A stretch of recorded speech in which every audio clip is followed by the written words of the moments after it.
नमस्कार। आप सभी देशवासियों को गणतंत्र दिवस की बहुत बहुत शुभकामनाएं। आज गणतंत्र दिवस पूरे भारत में पूरे धूमधाम से इस उत्सव के रूप में मनाया जा रहा है और हम सब भी सभी गौसेवकों के साथ और गौ माताओं के साथ, गोवंशों के साथ गणतंत्र दिवस को काफ़ी धूमधाम से उत्सव के रूप में मना रहे हैं। ये हम अभी मौजूद हैं पारंपरिक गो विज्ञान अनुसंधान केंद्र भुसड़िया में। यहाँ पर गौ माताओं की सेवा होती है और ऐसी गौ माताओं की सेवा होती है जिसे समाज उपेक्षित करके सड़कों पे छोड़ दी है या कसाईयों के द्वारा कत्लखाने ले जाई जा रही हैं। उन गौ माताओं के यहाँ ला करके सेवा की जाती है। यहाँ पर गौशाला में गऊओं का संवर्धन का भी कार्य होता है। गौशाला में जो हमारे आदिवासी भाई बहन हैं उनके लिए रोजगार की व्यवस्था की गई है।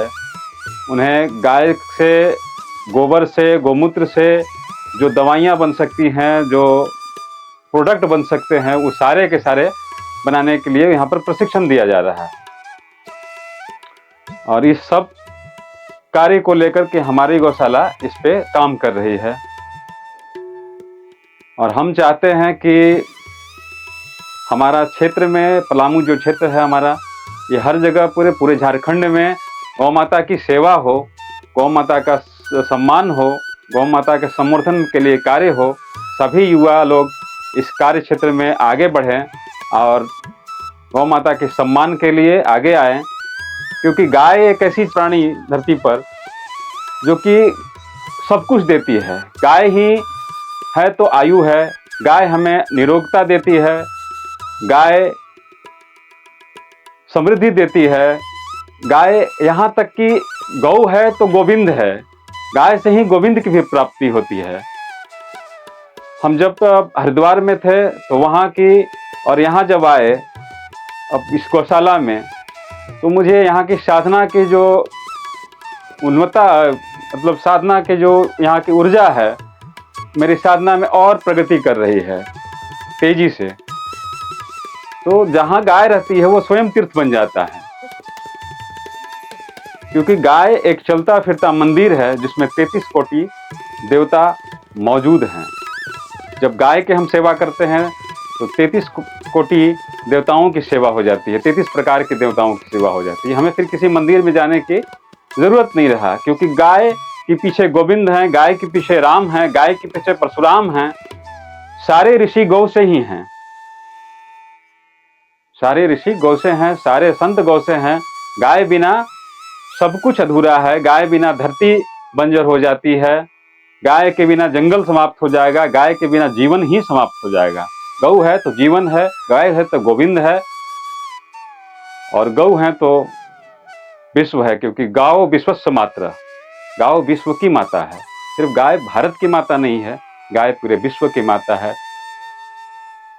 पारंपरिक गौ विज्ञान अनुसंधान केंद्र विगत 10-12 वर्षों से काम कर रहा है। यह केंद्र स्थापित करने का ही मेरा उद्देश्य था, क्योंकि एक गो विज्ञान अनुसंधान केंद्र अनेक हैं, लेकिन मैंने देखा कि परंपरागत तरीका से जो गौ माता की सेवा प्राचीन काल में करते थे और जितना प्रेम गौ माता से करते थे, उतना आज का कॉमर्शियल व्यक्ति नहीं कर पाता। कि भारत के उपेक्षित गोवंश जो कसाईयों के पास चली जाती है, उनकी सेवा कैसे की जाए। और बताते चलें कि यहाँ जो है गोवंश की कोई प्रजाति नहीं थी। इसको मैंने बड़े प्रयास से पलामू के प्रतापी राजा मेदिनी राय के नाम पर यहाँ के गोवंश का नाम रखवा दिया मेदिनी, क्योंकि अविभाजित बिहार में भी गौ माता का एक ही रजिस्टर्ड नाम था, वो था बाछौर, जो सीतामढ़ी तरफ पाई जाती है।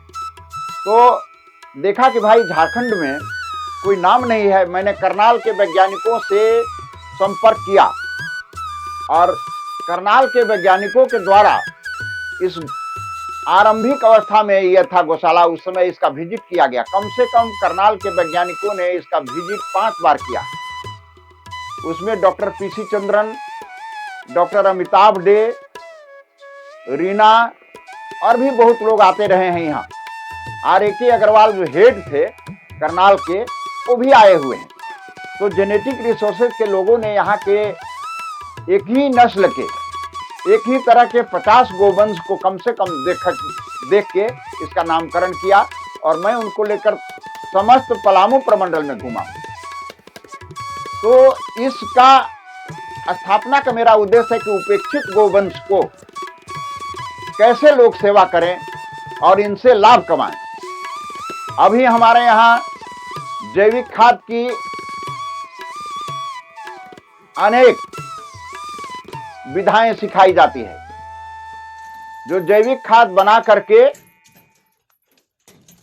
अपना जीवन चला सकती है, उनको कसाई को, गौ माता को बेचने की आवश्यकता नहीं पड़ेगी। मैं सभी नागरिकों को इस अवसर पर शुभकामना देता हूं कि आगे से इसका ध्यान रखेंगे, गौ माता की सेवा करेंगे, गौ माता के प्रति प्रेम बढ़ाएंगे, और जहां भी कूड़ा करकट खाती हुई गौ माता मिले उसको वहां से हटाएंगे, और जैविक कूड़ा ऐसे जगह पर नहीं फेंकेंगे जो प्लास्टिक खा करके गौ माता बीमार पड़ जाती है और उसकी असमय में मृत्यु हो जाती है।